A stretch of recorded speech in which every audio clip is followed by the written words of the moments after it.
नमस्कार साथियों, GLC IAS classes में आप सभी का हार्दिक स्वागत, अभिनंदन। जीएलसी आईएएस आप सभी के लिए लेकर आया है एक नई सीरीज़ जिसका नाम है रोजगार और निर्माण सीरीज़। इसमें रोजगार और निर्माण का एक सार संग्रह बहुत ही कम शब्दों में आप सभी के सामने प्रस्तुत किया जाएगा। ये प्रीलिम्स, मेंस और इंटरव्यू तीनों के लिए अति लाभदायक है, मोर वैल्यूएबल सीरीज़ है, समान रूप से उपयोगी है तीनों के लिए, प्रीलिम्स, मेंस और इंटरव्यू के लिए। अगर इसका कंटेंट आपको चाहिए तो इसके लिए आप जीएलसी आईएएस ऐप डाउनलोड करें, वहाँ आपको इसकी पीडीएफ मिल जाएगी। तो बढ़ते हैं रोजगार निर्माण के सार संग्रह पर। आत्मनिर्भर मध्य प्रदेश के निर्माण का बजट। तो मध्य प्रदेश में बजट पेश किया गया है इस बार। वित्त मंत्री श्री जगदीश जी देवड़ा ने इस बार का बजट पेश किया है और देखिए कितनी बढ़िया लाइन लिखी है इसमें। यह बजट चुनौतियों को विकास के अवसर में बदलने की एक दिशा में एक प्रयास है। मेंस में अगर बजट से रिलेटेड क्वेश्चन आता है तो ये लाइन आप ज़रूर लिखिए इंट्रोडक्शन में, आपका आंसर बहुत इन्हेंस और रीच हो जाएगा। ठीक है, इसके प्रमुख बिंदु देख लेते हैं। प्रदेश में बड़ी संख्या में रोजगार के अवसर सृजित होंगे। सूचना और प्रौद्योगिकी को बढ़ावा देने के लिए भोपाल, इंदौर, जबलपुर और ग्वालियर में आईटी पार्क की स्थापना की जाएगी। सिंगरौली में माइनिंग कॉलेज की स्थापना की जाएगी। सिंचाई के लिए भी इसमें लक्ष्य रखा गया है 2025 तक का। और ये इमेज देखिए, इमेज बहुत इम्पोर्टेंट है। इसमें प्रीलिम्स से भी सीधा क्वेश्चन बन सकता है और मेंस के लिए भी और इंटरव्यू के लिए भी। तो इमेज में देखिए, राष्ट्रीय शिक्षा नीति 2020 के अनुरूप सुदृढ़ होगी मध्य प्रदेश की शिक्षा प्रणाली। भाई ऐसा क्या कर दिया इसमें जो सुदृढ़ होगी?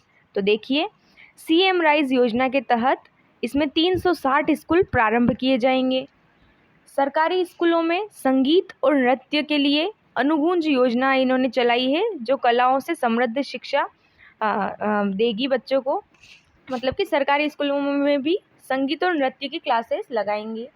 प्रतिभाशाली बच्चों को सही मार्गदर्शन एवं मूलभूत आवश्यकताएं उपलब्ध कराने के लिए प्रखर योजना का प्रस्ताव रखा गया है। तो याद रखिएगा, प्रखर योजना किस लिए चलाई जाएगी? प्रतिभाशाली बच्चों को सही मार्गदर्शन और मूलभूत आवश्यकताएं उपलब्ध कराने के लिए। फिर इस इमेज का अंतिम पॉइंट है, छात्र छात्राओं के बीच सामाजिक समानता की भावना विकसित करने के उद्देश्य से समरसता छात्रावासों का निर्माण होगा। तो याद रखिएगा, समरसता छात्रावासों का निर्माण किस लिए किया जाएगा? सामाजिक समानता की भावना विकसित करने के लिए। आगे देखिए, वित्त मंत्री ने कहा कि प्रदेश के सभी गांवों के हर घर को नल से जल प्रदाय किया जाएगा। मतलब कि जल जीवन मिशन के तहत हर घर को नल से जोड़ा जाएगा। और देखिए इसकी मुख्य बात, इमेज देखिए, चाइल्ड बजट आया इस बार, बनेगा बच्चों के सुरक्षित भविष्य का आधार। तो मध्य प्रदेश ने पहली बार चाइल्ड बजट लॉन्च किया है। तो चाइल्ड बजट में क्या है भाई? इसके माध्यम से 18 वर्ष से कम आयु के बालक और बालिकाओं के लिए योजनाएं एवं प्रावधान एक दृष्टि में पता चल जाएंगे। तो भाई इस बार चाइल्ड के लिए भी काम किया गया है, चाइल्ड बजट लाया गया है। आगे देखिए, गुणवत्तापूर्ण शिक्षा और कौशल उन्नयन के साथ खुलेगी स्वरोजगार की राह। देखो एक पॉइंट और यहाँ मेंस के लिए आता है स्वरोजगार की राह। इसके लिए क्या किया गया है बजट में? युवाओं को मिलेंगे रोजगार के नए अवसर। भाई कैसे मिलेंगे देखते हैं। हर नागरिक को रोजगार, स्वरोजगार उपलब्ध कराना आत्मनिर्भर मध्य प्रदेश के रोड मैप का प्रमुख स्तंभ है। ठीक है, इसमें 13,000 शिक्षकों की नियुक्ति की जाएगी। 11 नए औद्योगिक क्षेत्रों के जरिए 11,000 से अधिक रोजगार के अवसर विकसित किए जाएंगे। सूक्ष्म, लघु एवं मध्यम उपक्रम विभाग के अंतर्गत 17 क्लस्टर विकसित किए जाएंगे और इस तरह रोजगार के अवसर सृजन होंगे। अगली न्यूज़ देखिए, मुख्यमंत्री पशुपालन विकास योजना होगी शुरू। तो इसमें क्या कहा गया है कि कुल दुग्ध उत्पादन में मध्य प्रदेश अब देश में तृतीय स्थान पर पहुंच गया है। तृतीय स्थान पर तो हम आ ही गए, तो उसे और आगे बढ़ाना है। तो इसके लिए क्या किया गया है? पशुपालन क्षेत्र में विशेषकर दुग्ध के उत्पादन में प्रदेश ने उल्लेखनीय प्रगति की है। इस क्षेत्र में रोजगार की अपार संभावनाओं को देखते हुए मुख्यमंत्री पशुपालन विकास योजना प्रारंभ की जाना प्रस्तावित है। पशुओं के सुगम उपचार के लिए एक नई योजना प्रारंभ की गई है, जिसके अंतर्गत पशु चिकित्सा वाहनों के माध्यम से पशु चिकित्सक तथा सहयोगी घर घर जाकर पशु चिकित्सा सेवा उपलब्ध कराएंगे। तो ये तो बहुत ही अच्छी बात है, जो पशुपालन करते हैं उन लोगों के लिए बहुत अच्छी बात है कि पशु चिकित्सक जो है वो घर घर जाकर पशु चिकित्सा सेवा उपलब्ध कराएंगे। अब देखो, मध्य प्रदेश में इकोनॉमी से रिलेटेड क्वेश्चन आता है, तो उसमें हम इस पॉइंट को भी डाल सकते हैं कि पशु चिकित्सक तथा मतलब नई योजना शुरू की जा रही है, उसके तहत पशु चिकित्सक घर घर जाकर पशु चिकित्सा सेवा उपलब्ध कराएंगे। मध्य प्रदेश में 2.5 करोड़ से अधिक गौ भैंस वंशीय पशुओं को UID टैग लगाए जाएंगे, जो कि इनाफ पोर्टल पर उपलब्ध जानकारी के देश में सर्वाधिक है। तो क्या होगा, इसमें गौ भैंस वंशीय पशुओं को UID टैग लगाए जाएंगे। मुख्यमंत्री ने मध्य प्रदेश के पहले ड्रोन स्कूल का ग्वालियर में बनाने का फैसला लिया है। तो ड्रोन स्कूल कहाँ पर खोला जाएगा? ग्वालियर में खोला जाएगा। मध्य प्रदेश का पहला ड्रोन स्कूल ग्वालियर में शुरू किया जाएगा। अभी न्यूज़ देखते हैं। सभी शासकीय कैंटीन का संचालन स्वयं सहायता समूहों द्वारा किया जाएगा। अब देखिए, स्वयं सहायता समूह, ये टॉपिक भी हमारे मेंस में है, तो और प्रीलिम्स में तो सीधा आ ही सकता है, वो तो याद रखना ही है, पर मेंस में भी ये स्वयं सहायता समूह टॉपिक है, तो उसके अंतर्गत हम इस न्यूज़ को डाल सकते हैं कि अब जो है सभी शासकीय कैंटीनों का संचालन जो है स्वयं सहायता समूहों द्वारा किया जाएगा। इस ध्येय की प्राप्ति के लिए प्रदेश में 127 दीदी कैफ़े का शुभारंभ किया गया है। तो दीदी कैफ़े का शुभारंभ किस लिए किया गया है? शासकीय कैंटीन के संचालन हेतु स्वयं सहायता समूह हेतु 127 दीदी कैफ़े का शुभारंभ किया गया है। सफाई मित्रों को मिलेगा 150 रुपये मासिक जोखिम भत्ता। सफाई मित्रों को कितने रुपए का मासिक भत्ता मिलेगा? 150 रुपये का।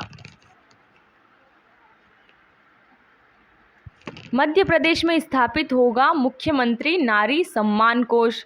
तो अब देखो, वुमन एम्पावरमेंट से रिलेटेड प्रश्न आता है, तो उसमें हमें ये पॉइंट ज़रूर डालना है कि मध्य प्रदेश ने क्या क्या कदम उठाए हैं नारी सशक्तिकरण के लिए। तो मध्य प्रदेश मुख्यमंत्री नारी सम्मान कोष की स्थापना करने जा रहा है। और इस योजना के तहत और क्या मुख्य बिंदु हो सकते हैं, उन्हें देखते हैं। प्रदेश में महिला वित्त विकास निगम का सुदृढ़ीकरण किया जाएगा। दूसरा, प्रदेश में 100 करोड़ रुपए की लागत से मुख्यमंत्री नारी सम्मान कोष स्थापित किया जाएगा। तीसरा, मुख्यमंत्री महिला उद्यम शक्ति योजना प्रारंभ की जाएगी। कौन सी योजना? मुख्यमंत्री महिला उद्यम शक्ति योजना। चौथा, इंदौर एवं भोपाल में महिला उद्यम प्रोत्साहन के लिए इंडस्ट्रियल पार्क बनाए जाएंगे। तो इंडस्ट्रियल पार्क भी इसके तहत बनाए जाएंगे। और क्या हुआ है इसमें? मुख्यमंत्री श्री चौहान एवं सांसद श्री JP नड्डा ने अंतर्राष्ट्रीय महिला दिवस पर महिला स्वयं सहायता समूहों को पोषण आहार संयंत्र की चाबी सौंप दी है। मतलब अब से पोषण आहार जो संयंत्र है वो भी अब स्वयं सहायता समूहों को सौंप दिया गया है। मध्य प्रदेश में आजीविका मिशन में महिलाओं के स्वयं सहायता समूहों ने महिलाओं के सशक्तिकरण में क्रांति की है। महिला स्वयं सहायता समूह पोषण आहार निर्माण, गणवेश निर्माण, फ्लाई ऐश से ईंट निर्माण, समर्थन मूल्य पर गेहूं खरीदी, राशन दुकानों का संचालन आदि अनेक कार्य कर रहे हैं। देवास में पोषण आहार संयंत्र में महिला स्वयं सहायता समूहों द्वारा पोषण आहार बनाया जाएगा। ठीक है। महिलाओं की सुरक्षा राज्य सरकार की सर्वोच्च प्राथमिकता। तो क्या किया है महिलाओं की सुरक्षा के लिए? मुख्यमंत्री जी ने महिला सुरक्षा के लिए चलाए जा रहे असली हीरो अभियान से समाज को जोड़ने के लिए सत्य घटनाओं पर आधारित 3 लघु वृत्त चित्र का लोकार्पण किया। तो असली हीरो अभियान का संबंध किससे है? महिला सुरक्षा से, याद रखिएगा। और क्या किया है इसमें, श्री चौहान ने कहा कि प्रदेश में महिला थाने स्थापित किए जाएंगे, महिला हेल्प डेस्क बनाई गई है, साथ ही ऊर्जा महिला हेल्प डेस्क स्थापित की गई है, थानों में महिलाएं बिना किसी झिझक के एफआईआर लिखवा सकें, इस उद्देश्य से महिला हेल्प डेस्क स्थापित की गई है, महिला पुलिस कर्मियों द्वारा अपना यह दायित्व निभाया जा रहा है। तो महिला हेल्प डेस्क जो स्थापित की गई उसका मुख्य उद्देश्य क्या है कि महिलाएं एफआईआर लिखवा सकें और लिखवाने में झिझक महसूस ना करें। मध्य प्रदेश के 24 इको पर्यटन क्षेत्र निजी क्षेत्र को सौंपे जाएंगे। ठीक है, क्योंकि प्राइवेटाइजेशन अब धीरे धीरे बढ़ ही रहा है, तो देख ही लो, 24 इको पर्यटन क्षेत्रों को निजी क्षेत्रों को सौंपा जाएगा। तो इकोनॉमिक्स में अगर प्राइवेटाइजेशन से प्रश्न आता है तो उसमें हम इस एग्जाम्पल को भी डालेंगे।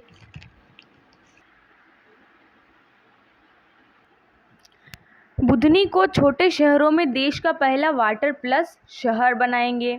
तो भाई बुधनी आता कौन से डिस्ट्रिक्ट में है, तो बुधनी सीहोर में आता है, और इसको क्या बनाएंगे, वाटर प्लस शहर बनाएंगे।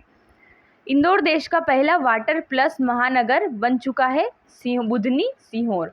अब हम सबके सहयोग से बुधनी को भी देश के छोटे शहरों की श्रेणी में पहला वाटर प्लस शहर बनाएंगे। तो वाटर प्लस शहर बनाए जाने की प्रयास किसके लिए चल रहा है, सीहोर, बुधनी सीहोर के लिए।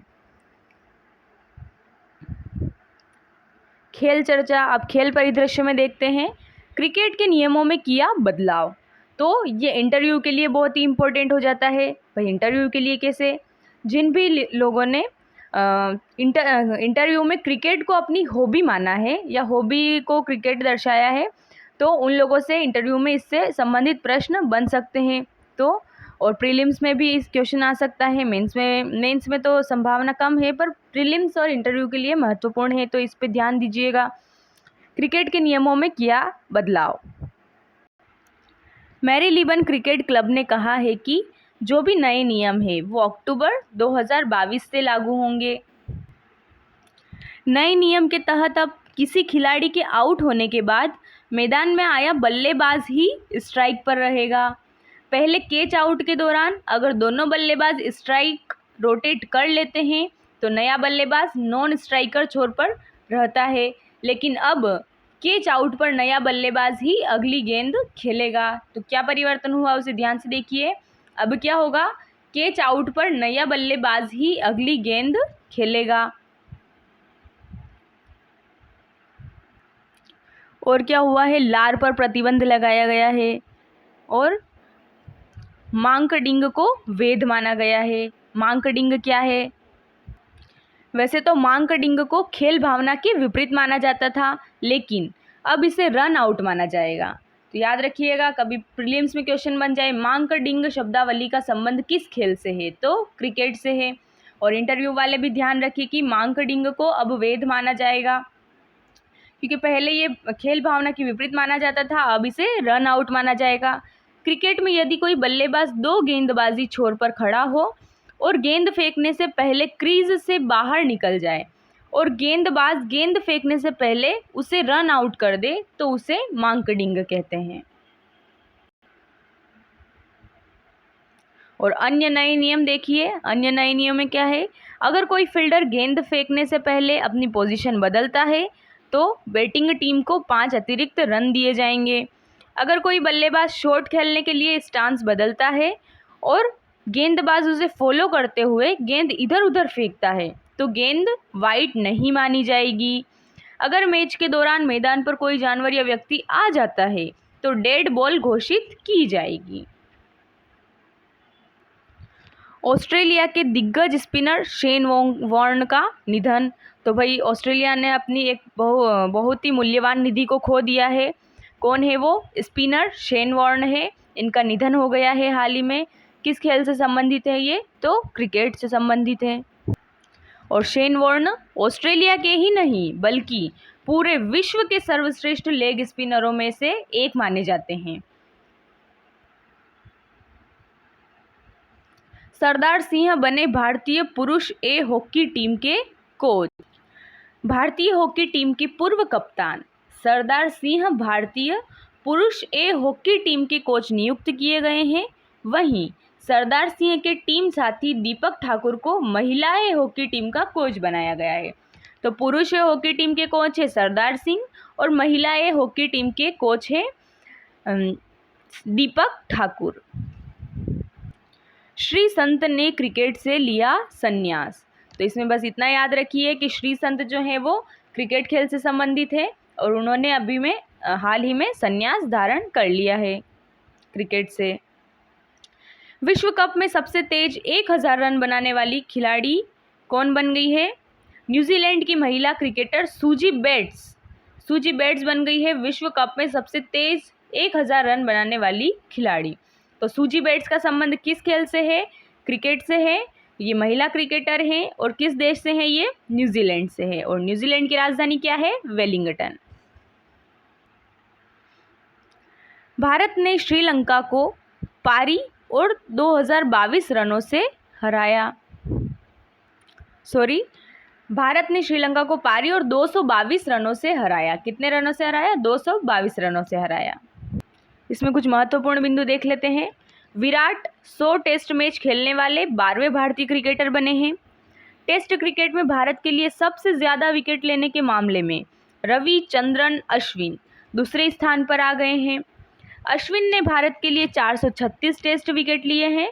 उन्होंने कपिल देव को पीछे छोड़ दिया है। टेस्ट क्रिकेट में भारत के लिए सबसे ज़्यादा विकेट लेने का रिकॉर्ड किसने बनाया है? अनिल कुंबले ने। अश्विन टेस्ट क्रिकेट में सबसे ज़्यादा विकेट लेने के मामले में 9वें स्थान पर हैं। रोहित शर्मा बतौर कप्तान अपने पहले टेस्ट मैच में जीत दर्ज करने वाले 10वें भारतीय कप्तान हैं। 8 मंत्रालयों में ई बिल लागू होगा। कितने मंत्रालयों में ई बिल लागू होगा? 8 मंत्रालयों में ई बिल लागू होगा। ईरान ने दुनिया को पहली बार दिखाया। देखते हैं इस न्यूज़ को। रूस यूक्रेन जंग के बीच ईरान ने शक्ति प्रदर्शन करना शुरू कर दिया है। ईरान के इस्लामिक रिवॉल्यूशनरी गार्ड कॉर्प्स ने एक नए कामिकेज ड्रोन को पहली बार दुनिया के सामने रखा है। यह ड्रोन 100 किलोमीटर से ज़्यादा दूरी तक हमला और रेकी करने में सक्षम है। इस ड्रोन के अंदर विस्फोटक लगे होते हैं जो लक्ष्य से खुद को टकराकर उसे बर्बाद कर देते हैं। कई साल की अंतर्राष्ट्रीय पाबंदियों के कारण ईरान विदेशियों से हथियार नहीं खरीद पाया था, जिसके बाद उसने स्वदेशी तौर पर बड़ी संख्या में हल्के ड्रोन की सीरीज विकसित करने का काम किया है। तो इस ड्रोन का नाम ये याद रखिएगा। कौन सा ड्रोन है ये? Kamikaze drone. कामिकेज ड्रोन किस देश का है? ईरान का। ठीक है। 5 राज्यों के चुनाव परिणाम घोषित। जैसा कि आप सभी जानते हैं 5 राज्यों में चुनाव हुए हैं, जिसमें से 4 जगह बीजेपी ने अपनी सरकार बनाई है और 1 राज्य में आम आदमी पार्टी ने अपनी सरकार बनाई है। और आम आदमी पार्टी में जो सरकार बनी उसमें किसको मुख्यमंत्री बनाया गया है? भगवत मान को, श्रीमान भगवत मान को। सेबी की नई चेयरपर्सन नियुक्त। तो देखिए भाई, सेबी की चेयरपर्सन नियुक्त हुई है और ये लेडी हैं तो इसलिए इम्पोर्टेंट हो जाती हैं। माधवीपुरी बुच को भारतीय प्रतिभूति एवं विनिमय बोर्ड की नई चेयरपर्सन नियुक्त किया गया है। इन्होंने अजय त्यागी का स्थान लिया है। तो इनसे पहले कौन थे? अजय त्यागी जी चेयरपर्सन थे और अभी बन गई है माधवीपुरी बुच। यह पहली बार है जब किसी महिला की नियुक्ति सेबी के प्रमुख के पद पर हुई है। तो सेबी की प्रथम महिला चेयरपर्सन कौन बन गई है? माधवीपुरी बुच सेबी की पहली महिला चेयरपर्सन बन गई है। ठीक है। सबसे बड़ा झंडा फहराकर बनाया वर्ल्ड रिकॉर्ड। वेल्स के एक टेलीविज़न चैनल की होस्ट लॉरी मॉर्गन ने हीरवान में जीप वर्ल्ड टावर पर जीप वायर की सवारी करके अपने राष्ट्र वेल्स का विशाल झंडा फहराकर गिनीज वर्ल्ड रिकॉर्ड बनाया है। अमेरिका के सुप्रीम कोर्ट में पहली अश्वेत महिला जज नियुक्त। तो ये देखिए बहुत इम्पोर्टेंट है। अमेरिका के सुप्रीम कोर्ट में पहली अश्वेत महिला जज नियुक्त हुई हैं। अमेरिका के राष्ट्रपति जो बाइडेन ने अमेरिका के सुप्रीम कोर्ट में केटनजी ब्राउन को जज नियुक्त किया है। तो ये जो अश्वेत महिला जज हैं इनका नाम क्या है? केटनजी ब्राउन। और जो केटनजी ब्राउन है, ये पद पाने वाली अमेरिका की पहली अश्वेत महिला बन गई हैं। पाकिस्तान में लेफ्टिनेंट कर्नल के पद पर नियुक्त, देखते हैं कौन हुए नियुक्त। पाकिस्तान में पहली बार किसी हिंदू को लेफ्टिनेंट कर्नल नियुक्त किया गया है। रिपोर्टर्स के मुताबिक मेजर कैलाश कुमार इस पद पर नियुक्त किए गए हैं। वह सिंध प्रांत के थार जिले के रहने वाले हैं। वह मेडिकल कोर में हैं। उनकी रैंक मेजर से अपग्रेड की गई है। पाकिस्तान में पहले हिंदू लेफ्टिनेंट कर्नल के पद पर किसे नियुक्त किया गया है? मेजर कैलाश कुमार को। MIGA मीगा के उपाध्यक्ष नियुक्त, भाई कौन बने हैं मीगा के उपाध्यक्ष? मीगा का फुल फॉर्म देखते हैं। मीगा का फुल फॉर्म है multipurpose investment guarantee agency. Hindi में इसका मतलब होगा बहुपक्षीय निवेश गारंटी एजेंसी।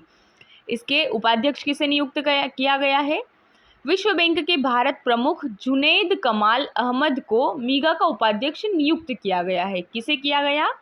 जुनैद कमाल अहमद को। अहमद उपाध्यक्ष के तौर पर बहुपक्षीय निवेश मीगा का नेतृत्व करेंगे। वह दूसरे बांग्लादेशी नागरिक हैं जिन्हें विश्व बैंक के इतिहास में इतने बड़े पद पर नियुक्त किया गया है। जेट एयरवेज के नए CEO नियुक्त कौन बने हैं देखते हैं। संजीव कपूर को जेट एयरवेज का CEO नियुक्त किया गया है। तो जेट एयरवेज के CEO कौन बने हैं? संजीव कपूर बने हैं। ASG पद से इस्तीफा दिया। किसने दिया ASG पद से इस्तीफा? सीनियर एडवोकेट अमन लेखी ने अतिरिक्त सॉलिसिटर जनरल पद से इस्तीफा दे दिया है। ASG यहाँ पर क्या मतलब है? अतिरिक्त सॉलिसिटर जनरल, इस पद से इस्तीफा किसने दिया है? अमन लेखी ने। फिल्म समीक्षक और लेखक जयप्रकाश चोकसे का निधन हो गया है।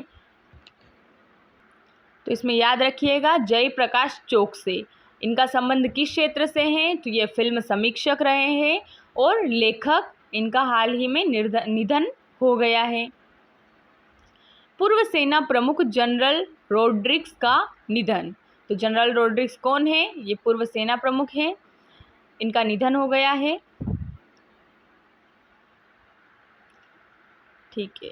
रोजगार और निर्माण के प्रश्नों का टेस्ट देवे व जाने अपनी रैंक। तो देखिए जिस प्रकार GLC IAS ने YouTube पर रोजगार निर्माण को सीरीज़ को लॉन्च किया है, वैसे ही जो रोजगार निर्माण में कुछ ऑब्जेक्टिव क्वेश्चंस आते हैं उनका भी टेस्ट जो है इस PDF में भी दिया गया है। इस YouTube में हम आगे देखेंगे, इसके बाद वो भी डिस्कस करेंगे। और इन क्वेश्चंस को GLC IAS ऐप में भी एज ए PDF के फॉर्म में वहाँ पर डाला गया है और क्वेश्चन क्विज़ के फॉर्म में भी डाला गया है। तो आप PDF में से भी इसको पढ़ सकते हैं और आप क्विज़ भी लगा सकते हैं। क्विज़ लगाने से आपको आपकी ऑल इंडिया रैंक पता चलेगी कि आप जो है उस टेस्ट में कहाँ बिलोंग कर रहे हैं। ठीक है, तो देखते हैं इसके क्वेश्चन। अमृता शेरगिल फेलोशिप किस क्षेत्र में दी जाती है? तो अमृता शेरगिल फेलोशिप ललित कला के क्षेत्र में दी जाती है।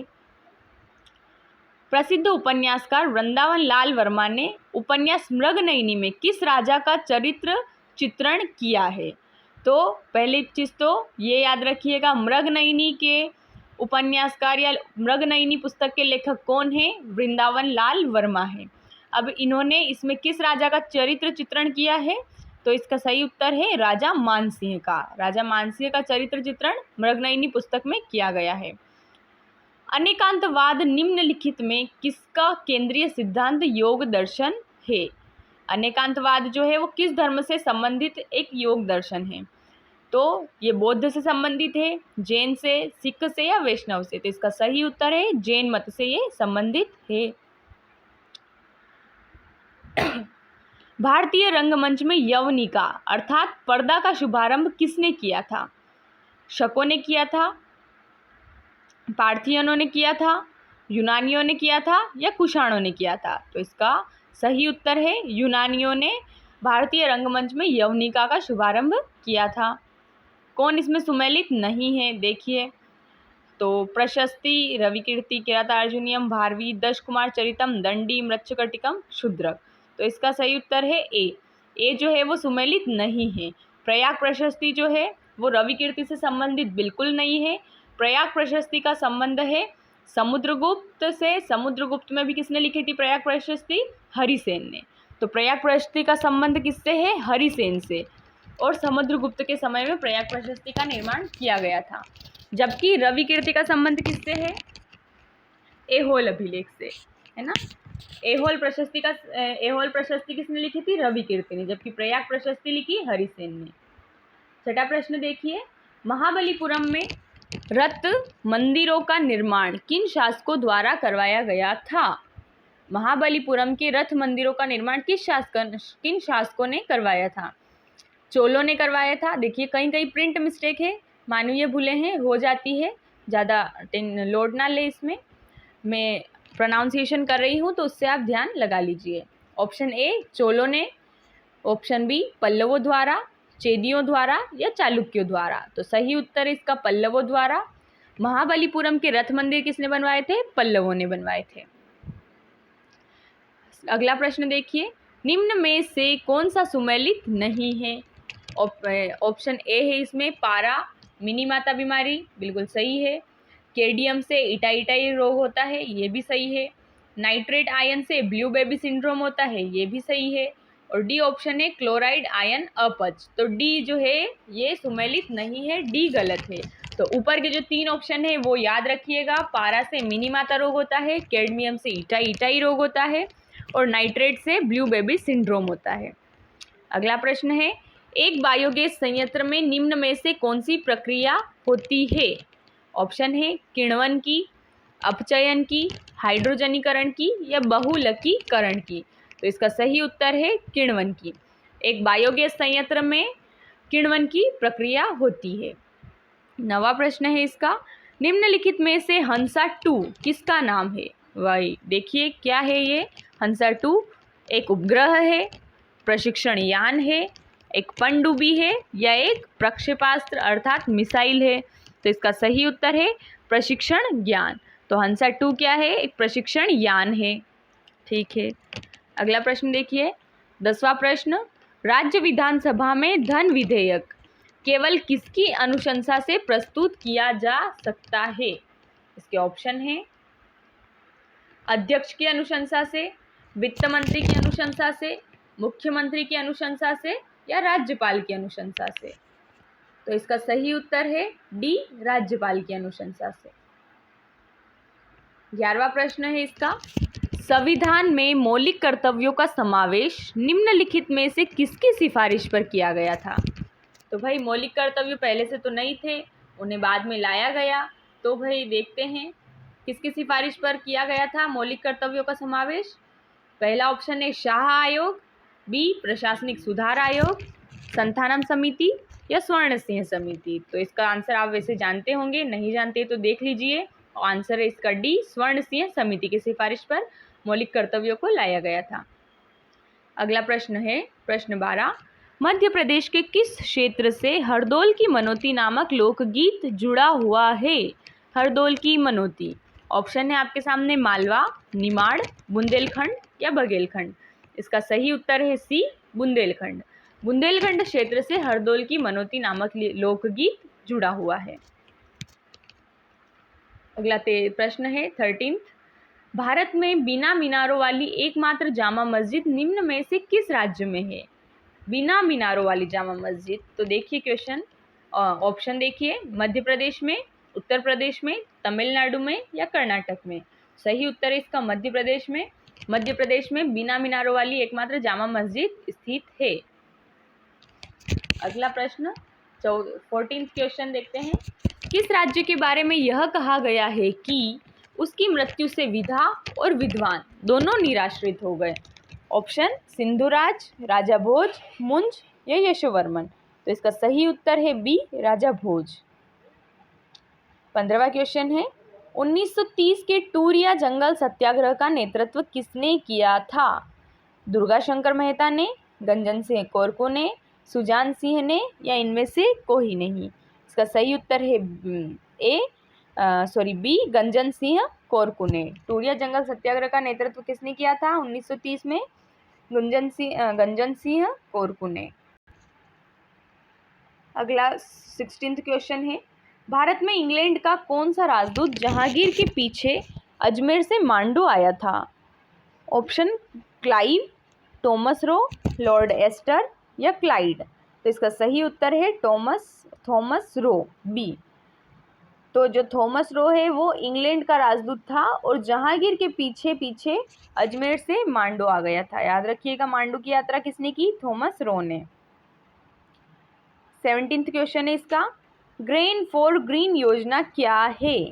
ये बीज भंडारण योजना है, शैक्षणिक योजना है, वानिकी योजना है या जंगल कटाई प्रतिबंध हेतु योजना है? सही उत्तर है इसका सी, वानिकी योजना। ग्रेन फॉर ग्रीन वानिकी योजना है। 18वां क्वेश्चन, नंदीशाला योजना का उद्देश्य क्या है? नस्ल सुधार के लिए बेहतर आनुवंशिक क्षमता के सांड का उपयोग करना, किसी अन्य राज्य से अच्छी नस्लें खरीदना, किसानों को निःशुल्क बेल प्रदान करना या अच्छी नस्ल के बेलों को बाजार में बेचना। इसका सही उत्तर है ए, नस्ल सुधार के लिए बेहतर आनुवंशिक क्षमता के सांड का उपयोग करना, यही नंदीशाला योजना है। 19th क्वेश्चन, पुरातत्व स्थल कायथा किस नगर के समीप स्थित है? इसका सही उत्तर है ए, उज्जैन। तो कायथा कहाँ पर स्थित है? उज्जैन के पास स्थित है। 20वां क्वेश्चन है, माड़ा की बौद्धकालीन गुफाएं कहाँ स्थित है? ऑप्शन है सीधी सिंगरौली, शिवपुरी, धार या मंडला। तो माड़ा की बुद्धकालीन गुफाएं सीधी सिंगरौली में स्थित है। अगला प्रश्न, मध्य प्रदेश के किस लोकसभा में अनुसूचित जनजाति को प्राप्त आरक्षित सीटों की संख्या है? लोकसभा में एसटी अनुसूचित जनजाति को प्राप्त आरक्षित सीटों की संख्या कितनी है? तो पहले ये देखिए मध्य प्रदेश में कुल लोकसभा सीटें कितनी हैं। तो कुल लोकसभा सीटें 29 हैं। अब 29 में से एससी के पास कितनी है और एसटी की आरक्षित सीटें कितनी? ऑप्शन है 4, 5, 6 या 7। तो एसटी अनुसूचित जनजाति के लिए 6 सीटें आरक्षित है और एससी अनुसूचित जाति के लिए 4। तो याद रखिएगा, एसटी अनुसूचित जनजाति के लिए 6 और एससी अनुसूचित जाति के लिए 4 सीटें आरक्षित है। और टोटल सीटें कितनी है लोकसभा में मध्य प्रदेश में? तो 29। अगला प्रश्न है, तैमूर लंग के आक्रमण के समय तुगलक वंश का शासक कौन था? सिकंदर लोदी, शाहजादा मोहम्मद, फिरोज तुगलक या नसरुद्दीन महमूद। तो इसका सही उत्तर है डी, नासिरुद्दीन महमूद तुगलक। नासिरुद्दीन महमूद तुगलक के समय में तैमूर लंग का आक्रमण हुआ था और यह आक्रमण तैमूर लंग ने किया था 1398 में किया था। और इस तरह नासिरुद्दीन महमूद तुगलक जो है तुगलक वंश का अंतिम शासक हो जाता है। और ठीक है, नासिरुद्दीन महमूद तुगलक के शासनकाल को दिल्ली से पालमपुर तक का शासन कहा जाता है। अगला प्रश्न है इसमें, नाथपा झाकड़ी परियोजना कौन सी नदी पर अवस्थित है? नाथपा झाकड़ी परियोजना, ऑप्शन ए सतलज नदी, कृष्णा नदी, दामोदर नदी या गंडक नदी। तो सही उत्तर है सतलज नदी। नाथपा झाकड़ी परियोजना सतलज नदी पर है। 24 प्रश्न है, मुंबई स्टॉक एक्सचेंज BSE की स्थापना कब की गई थी? 1860 में, 1875, 1975 या 1988। तो इसका सही उत्तर है बी, 1875 में। 1875 में क्या हुआ था? BSE मुंबई स्टॉक एक्सचेंज की स्थापना हुई थी। 25वां क्वेश्चन है, नारंग कप किस खेल से संबंधित है? ऑप्शन बैडमिंटन, टेबल टेनिस, शतरंज या हॉकी। तो इसका सही उत्तर है बैडमिंटन। नारंग कप का संबंध बैडमिंटन से है। 26 क्वेश्चन देखते हैं, जंगली सोयाबीन का वानस्पतिक नाम क्या है? देखिएगा यहाँ पर जंगली सोयाबीन का साइंटिफिक नेम पूछा गया है, वानस्पतिक नाम पूछा गया है। ऑप्शन एरेकिस हाइपोजिया, कैनेबिस स्टाइवा, ग्लाइसिन सोजा और ऑप्शन 4 है इसमें साइसर एरिटिनम। तो सही उत्तर है इसका ग्लाइसिन सोजा। जंगली सोयाबीन का वानस्पतिक नाम क्या है? ग्लाइसिन सोजा। 27वां क्वेश्चन, स्वस्थ राज्य प्रगतिशील भारत की रिपोर्ट किसके द्वारा जारी की जाती है? रिपोर्ट कौन सी है? स्वस्थ राज्य प्रगतिशील भारत की रिपोर्ट। इसका सही उत्तर है ए, नीति आयोग। 28 प्रश्न है 28वां, भारत ने सतह से सतह पर मार करने वाली निम्न में से किस शॉर्ट रेंज बैलिस्टिक मिसाइल का सफल परीक्षण उड़ीसा के तट से किया है? ऑप्शन शक्ति, निर्भय, पूर्णिमा या प्रलय। सही उत्तर इसका डी, प्रलय। तो प्रलय क्या है? प्रलय सतह से सतह पर मार करने वाली एक शॉर्ट रेंज बैलिस्टिक मिसाइल है। 29वां क्वेश्चन है, निम्न में से किसने टोक्यो पैरा ओलंपिक पुरस्कारों में सर्वश्रेष्ठ महिला पदार्पण का सम्मान जीता है? ज्योति बालियान ने, अवनी लेखरा ने, भाग्यश्री जाधव ने या कशिश लकड़ा ने? सही उत्तर है इसका बी, अवनी लखेरा ने। अवनी लखेरा को कौन सा अवार्ड मिला है? सर्वश्रेष्ठ महिला पदार्पण का सम्मान।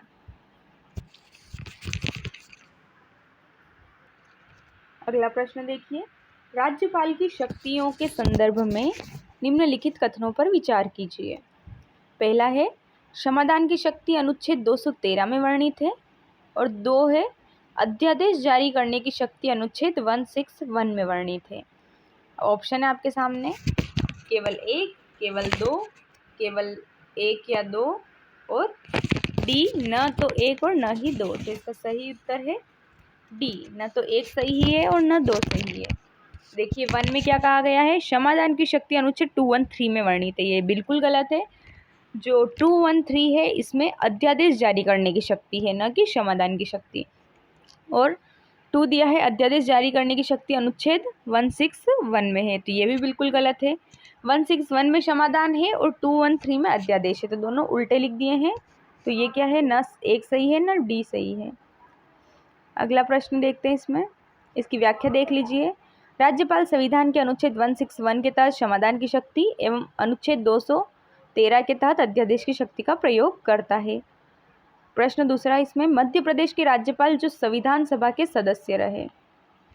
ठीक है, तो मध्य प्रदेश के ऐसे कौन कौन से राज्यपाल हैं जो संविधान सभा के सदस्य रहे? ऑप्शन है पट्टाभी सीतारामैया, केसी रेड्डी और पीवी दीक्षित। इसका सही उत्तर है ए, केवल 1 और 2। तो पट्टाभी सीतारामैया और केसी रेड्डी, ये दोनों ही ऐसे राज्यपाल हैं जो संविधान सभा के सदस्य रहे हैं। याद रख लीजिएगा, पट्टाभी सीतारामैया और केसी रेड्डी ऐसे राज्यपाल हैं जो संविधान सभा के सदस्य रहे हैं। और कौन कौन, व्याख्या देखिए कि और भी कौन कौन ऐसे व्यक्ति थे, ऐसे राज्यपाल थे मध्य प्रदेश के जो संविधान सभा के सदस्य रहे।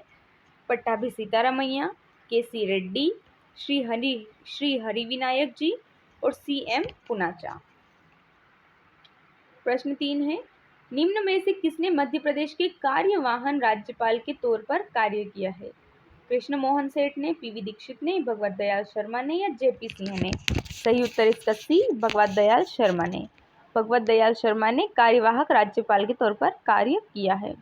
व्याख्या, मध्य प्रदेश में अब तक 5 बार कार्यवाहक राज्यपाल ने कुर्सी संभाली है। तो उन 5 राज्यपालों के नाम देख लेते हैं। कृष्ण मोहन सेठ, ND ओझा, JP सिंह, और JP सिंह ने 2 बार कार्यवाहक राज्यपाल की कुर्सी संभाली, और PV दीक्षित। तो व्यक्ति कितने हैं? व्यक्ति 4 हैं जो कार्यवाहक राज्यपाल के तौर पर रहे हैं, लेकिन कार्यकाल 5 आ जाएंगे। ठीक है, कृष्ण मोहन सेठ, ND ओझा, जबकि JP सिंह 2 बार और PV दीक्षित। अगला प्रश्न है, भोपाल गैस कांड के समय मध्य प्रदेश का राज्यपाल कौन थे? मध्य प्रदेश के राज्यपाल कौन थे भोपाल गैस कांड के समय? इसका उत्तर सी सही है, KM चांडी। जो KM चांडी थे वो भोपाल गैस कांड के समय राज्यपाल थे। व्याख्या देख लेते हैं। भोपाल गैस कांड 2-3 दिसंबर 1984 की मध्य रात्रि में हुआ। उस समय मध्य प्रदेश के राज्यपाल श्री KM चांडी थे। अगला प्रश्न देखिए, मध्य प्रदेश से छत्तीसगढ़ के विभाजन के समय मुख्यमंत्री कौन थे? तो मध्य प्रदेश और छत्तीसगढ़ का विभाजन कब हुआ? सन 2000 में। तो 2000 में कौन थे भाई मुख्यमंत्री? ऑप्शन में देखिए, अर्जुन सिंह, दिग्विजय सिंह, सुंदरलाल पटवा या वीरेंद्र कुमार सकलेचा। इसका सही उत्तर है बी, दिग्विजय सिंह। मध्य प्रदेश और छत्तीसगढ़ के विभाजन के समय कौन थे हमारे मुख्यमंत्री? श्री दिग्विजय सिंह। इसकी व्याख्या देख लीजिए। मध्य प्रदेश के विभाजन के समय मुख्यमंत्री दिग्विजय सिंह 1998 से 2003 तक मुख्यमंत्री रहे। निम्न में से मध्य प्रदेश का उप मुख्यमंत्री रह चुके हैं। प्रश्न पर गौर कीजिएगा कि कौन कौन ऐसे व्यक्ति हैं जो मध्य प्रदेश के उप मुख्यमंत्री पद पर भी रहे हैं? ऑप्शन: जमुना देवी, वीरेंद्र कुमार सकलेचा या कैलाश चंद्र जोशी। ऑप्शन है इसमें केवल 1 और 2, केवल 2 और 3, केवल 1 और 3 या इनमें से कोई नहीं। इसका सही उत्तर है ए, केवल 1 और 2, अर्थात श्री जमुना देवी और श्री वीरेंद्र कुमार सकलेचा, ये दोनों मध्य प्रदेश में उप मुख्यमंत्री पद पर रहे हैं। अब तक मध्य प्रदेश में सिर्फ 4 व्यक्ति उप मुख्यमंत्री पद पर रहे हैं। उनके नाम हैं श्रीमती जमुना देवी, श्री वीरेंद्र कुमार सकलेचा, श्री शिवभानु सोलंकी और श्री सुभाष यादव। ये चारों उप मुख्यमंत्री रहे हैं।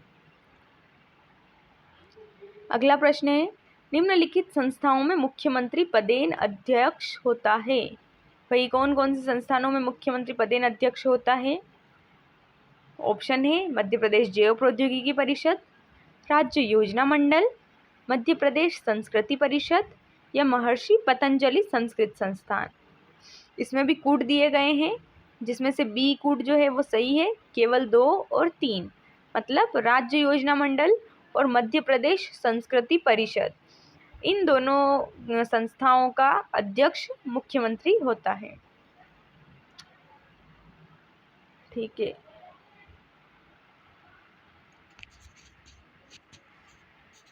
अगला प्रश्न है, मध्य प्रदेश की नई विधानसभा इंदिरा गांधी विधान भवन का उद्घाटन कब हुआ?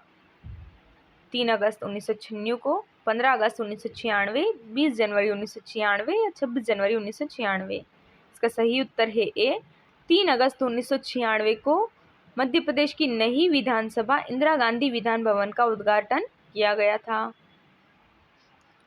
व्याख्या: नई विधानसभा इंदिरा गांधी विधान भवन का उद्घाटन 3 अगस्त 1996 को तत्कालीन राष्ट्रपति श्री शंकर दयाल शर्मा के द्वारा किया गया। अगला प्रश्न है, नई विधानसभा इंदिरा गांधी विधान भवन के निर्माण कार्य को तीव्र गति से रोकने हेतु कौन सी समिति गठित की गई थी? क्योंकि जो इंदिरा गांधी विधानसभा भवन कार्य धीमा चल रहा था, उसको तेज करने के लिए एक समिति का गठन किया गया। उसका नाम है बी के सिन्हा समिति, के एल झा समिति, साधिकार समिति या इनमें से कोई नहीं। इसका उत्तर है सी, साधिकार समिति। नई विधानसभा इंदिरा गांधी भवन के निर्माण कार्य को तीव्र गति से करने हेतु तत्कालीन सरकार ने अधिकार समिति 1994 साधिकार समिति 1994 में गठित की, जिससे तेजी से कार्य पूर्ण हो सका और दायित्व सौंपा गया। अगला प्रश्न, मध्य प्रदेश में लोक लेखा समिति का वर्तमान अध्यक्ष कौन है? श्री कमलनाथ जी, श्री पीसी शर्मा जी, श्री जीतू पटवारी जी या श्री जयवर्धन सिंह जी। सही उत्तर है इसका बी, श्री पीसी शर्मा जी। कौन है श्री पीसी शर्मा जी? मध्य प्रदेश में लोक लेखा समिति के वर्तमान अध्यक्ष हैं।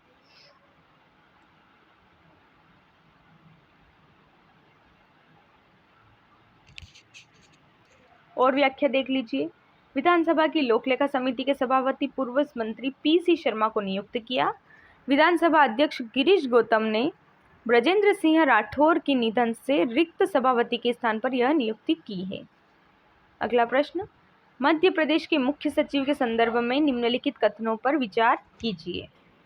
ऑप्शन है, यह राज्य का प्रथम नागरिक सेवक होता है, इनकी नियुक्ति मुख्यमंत्री द्वारा की जाती है, वर्तमान में श्री एम गोपाल रेड्डी मुख्य सचिव हैं। ये भी कूट वाला है, सही कूट है इसमें ए, केवल 1 और 2। तो केवल 1 और 2 मतलब यह राज्य का प्रथम नागरिक सेवक होता है और इनकी नियुक्ति मुख्यमंत्री द्वारा की जाती है। तो मुख्य सचिव के संदर्भ में दोनों कथन याद रखिएगा, राज्य के प्रथम नागरिक सेवक और नियुक्ति मुख्यमंत्री द्वारा।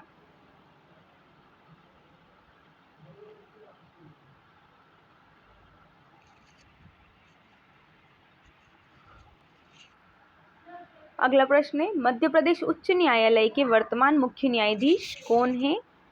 संजय यादव, बीपी शुक्ला, रवि मलिमठ या इनमें से कोई नहीं। इसका सही उत्तर है विकल्प सी, अर्थात जस्टिस रवि मलिमठ। तो मध्य प्रदेश हाई कोर्ट के वर्तमान मुख्य न्यायाधीश कौन है? जस्टिस रवि मलिमठ।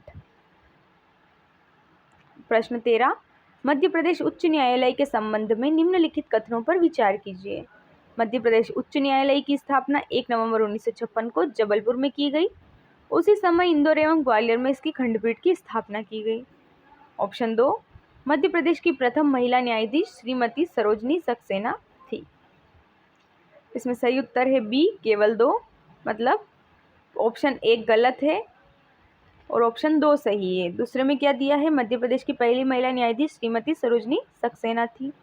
व्याख्या, मध्य प्रदेश उच्च न्यायालय की स्थापना 1 नवंबर 1956 को जबलपुर में की गई, किंतु उसके खंडपीठ जो इंदौर और ग्वालियर हैं उन दोनों की स्थापना 1968 में की गई थी। अगला प्रश्न, मध्य प्रदेश में राष्ट्रीय न्यायिक अकादमी कहाँ स्थित है? जबलपुर, इंदौर, भोपाल या ग्वालियर? सही उत्तर है इसका सी, भोपाल में। राष्ट्रीय न्यायिक अकादमी भोपाल में स्थित है।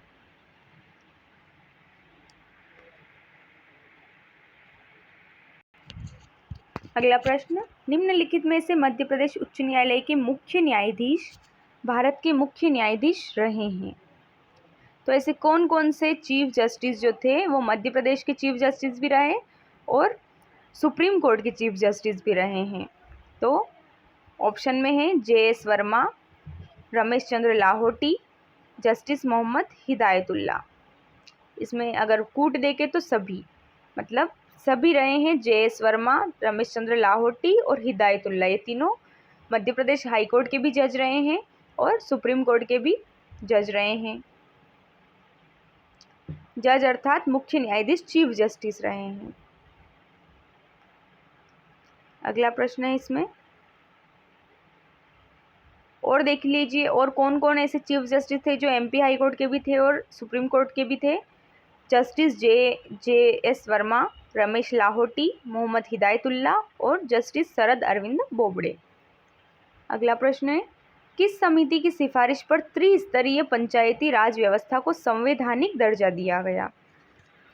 ऑप्शन है इसमें अशोक मेहता समिति, बलवंत राय मेहता समिति, LM सिंघवी समिति या काशी प्रसाद पांडे समिति। सही उत्तर है इसका सी, LM सिंघवी समिति। व्याख्या, LM सिंघवी समिति 1986 की सिफारिश पर त्रिस्तरीय पंचायती राज व्यवस्था को संवैधानिक दर्जा प्राप्त हुआ।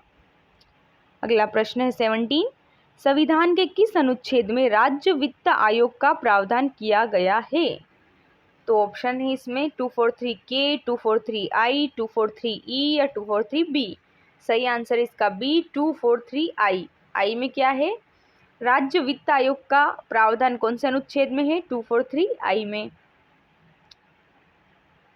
व्याख्या देख लीजिए, अनुच्छेद 243I में है राज्य वित्त आयोग, 243K में है राज्य निर्वाचन आयोग, 243E में है पंचायतों की अवधि और 243B में है पंचायतों का गठन। अगला प्रश्न, मध्य प्रदेश में सर्वप्रथम पंचायती राज अधिनियम कब बना था?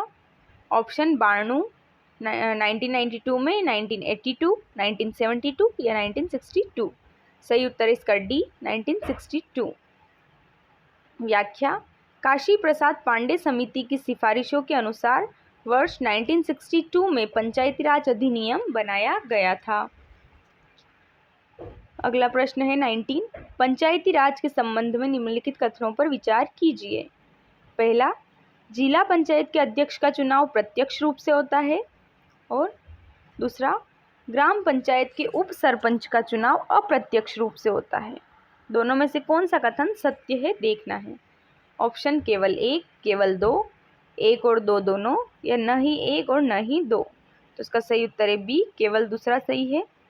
व्याख्या देख लीजिए, 73rd संविधान संशोधन अधिनियम 1992 के तहत जिला पंचायत के अध्यक्ष का चुनाव अप्रत्यक्ष रूप से एवं उसके सदस्यों का चुनाव प्रत्यक्ष रूप से होता है।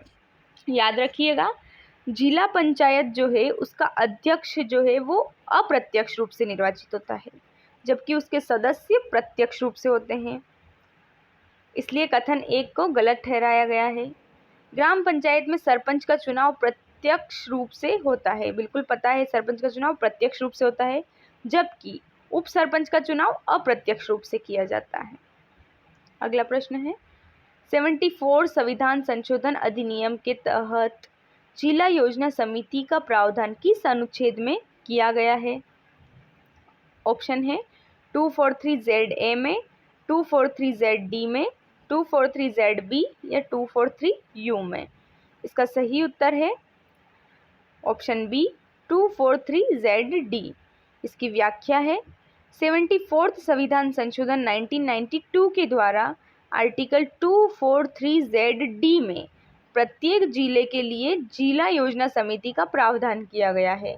याद रखना, जिला योजना समिति का प्रावधान कौन से अनुच्छेद में है? 243ZD।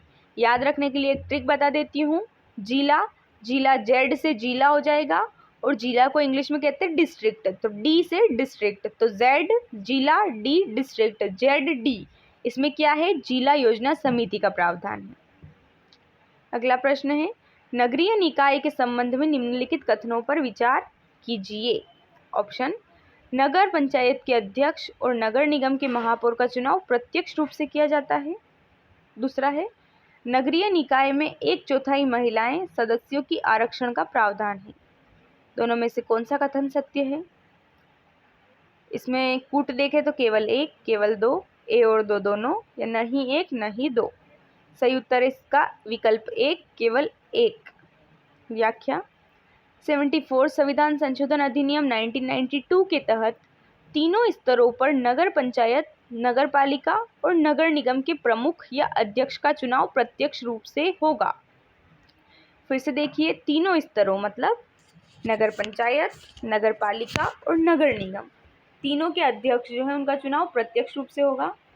कुछ राज्यों में नगरीय निकाय में महिलाओं को 50% आरक्षण का प्रावधान किया गया है। हालांकि अधिनियम में 1/3 सदस्यों का प्रावधान है। मतलब अधिनियम में क्या कहा गया है कि 1/3 महिलाओं को आरक्षण दिया जाएगा, जबकि कुछ राज्यों में ऐसा है कि उन्होंने 50% आरक्षण भी दे रखा है। अगला प्रश्न, राज्य सरकार द्वारा मध्य प्रदेश में मेगा फूड पार्क की स्थापना की गई। कहाँ पर? बोरेगांव छिंदवाड़ा में, इंडस फूड पार्क खरगोन में, बाबई होशंगाबाद में या दलोदा फूड पार्क मंदसौर में। ऑप्शन 1 और 2, 2 और 3, 3 और 4 या 1 और 3। सही उत्तर इसका डी, केवल 1 और 3, मतलब बोरेगांव छिंदवाड़ा में और बाबई होशंगाबाद में, इन दोनों जगह मेगा फूड पार्क की स्थापना की गई है। व्याख्या, राज्य सरकार द्वारा बाबई होशंगाबाद और बोरेगांव छिंदवाड़ा और मनेरी मंडला मेगा फूड पार्क की स्थापना की गई। ये राज्य सरकार ने की है। राज्य सरकार ने कहाँ की है? बाबई होशंगाबाद में, बोरेगांव छिंदवाड़ा में और मनेरी मंडला में। जबकि केंद्र सरकार ने कहाँ पर मेगा फूड पार्क बनाए हैं? Indus food park Khargone, Avanti food park Dewas और दलोदा फूड पार्क मंदसौर। भारत का पहला मेगा फूड पार्क था पतंजलि फूड पार्क, ये हरिद्वार में बनाया गया था। अगला प्रश्न है मध्य प्रदेश में मृगनयनी एम्पोरियम केंद्र कहाँ पर स्थित नहीं है? याद रखिएगा, नहीं है। ऑप्शन, भोपाल, इंदौर, उज्जैन या सतना। सही उत्तर इसका डी, सतना। सतना में मृगनयनी एम्पोरियम नहीं है। व्याख्या, लघु उद्योग व विकास के लिए वर्ष 1961 में मध्य प्रदेश लघु उद्योग निगम की स्थापना की गई। मध्य प्रदेश में मृगनयनी एम्पोरियम के केंद्र निम्न जिलों में हैं: इंदौर, भोपाल, ग्वालियर, जबलपुर और रीवा। इन 5 जगहों में मृगनयनी एम्पोरियम स्थित है। अगला प्रश्न, निम्नलिखित में से किस स्थान पर कोका कोला कंपनी का 750 करोड़ लागत का प्लांट प्रस्तावित है? मेघनगर झाबुआ में, सिद्धगंगा सागर में, बाबई होशंगाबाद में या मनेरी मंडला में। सी है इसका बाबई होशंगाबाद में कोका कोला प्लांट प्रस्तावित है। व्याख्या, मध्य प्रदेश के होशंगाबाद जिले के बाबई में कोका कोला प्लांट द्वारा 750 करोड़ लागत का प्लांट प्रस्तावित है। अगला प्रश्न, मध्य प्रदेश की प्रथम शुगर मिल कहाँ पर स्थित की गई? मध्य प्रदेश की पहली sugar mill. Option, Jiwajirao sugar mill Mandsaur, Seth Govinddas sugar mill Ujjain, Jaora sugar mill Ratlam या कोई नहीं। तो सी है जावरा शुगर मिल रतलाम। मध्य प्रदेश की पहली शुगर मिल वर्ष 1934 में रतलाम जिले में जावरा शुगर मिल के नाम से स्थापित की गई। मध्य प्रदेश की सबसे बड़ी शुगर मिल बल्लाई सीहोर में है। अगला प्रश्न है, मध्य प्रदेश के उद्योग केंद्र सुमेलित नहीं है। कौन सा औद्योगिक केंद्र सुमेलित नहीं है? पीथमपुर धार में ही है। मंडीदीप भोपाल, ये गलत है, मंडीदीप जो है वो रायसेन में है। प्रतापपुरा निवाड़ी, ये भी सही है। मालनपुर मुरैना, ये गलत है, मालनपुर जो है वो भिंड में आता है। पर ठीक है, यहाँ पर मुझे 2 ही गलत दिख रहे हैं, मंडीदीप जो रायसेन में आता है, मालनपुर मुरैना भिंड में आता है वो। कूट है इसमें 1 और 2, 2 और 3, 3 और 4 और 2 और 4, तो सही उत्तर है इसका डी, 2 और 4। यहाँ व्याख्या में देख लीजिए, पीथमपुर धार में, मंडीदीप रायसेन में, प्रतापपुरा निवाड़ी में और मालनपुर भिंड में। तो ये हमारा आज का आखिरी और अंतिम प्रश्न था जो हमने देखा था अभी।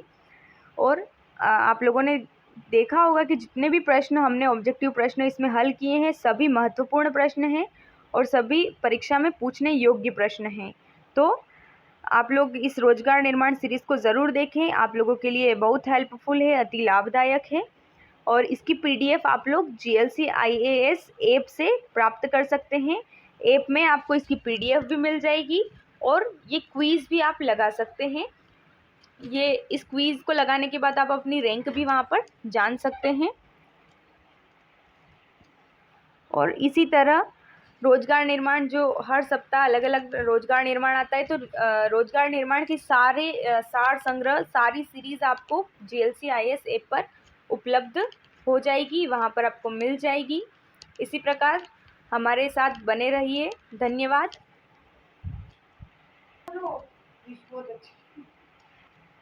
तो आप देख रहे थे इस सीरीज़ को भानुप्रिया वैष्णव के साथ। इसी प्रकार GLC IAS में आप सभी का हार्दिक स्वागत और अभिनंदन रहेगा। धन्यवाद।